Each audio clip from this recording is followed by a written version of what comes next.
slušaj koga šiša. Bravo Vinkovci, i dok mladi Hrvati sele iz Hrvatske u Evropu, vi ste skužili da ni to nije dovoljno, nego treba iseliti iz Hrvatske na neku drugu planetu. Vinkovci, naši mali istraživači. I onda moj mačo, kad se nas dovoljno naseli na tu planetu, počet će naglo iseljavanje s te planete, jer će skući da su stigli Hrvati.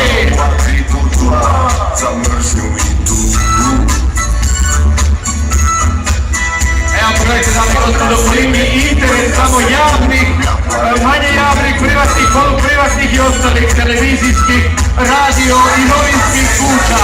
Respektabilno! Inače, dobrodošlicu, to sam Mario ja na početku rekao da ćemo još kipu trećom žele turistička zajednica grada Opatije.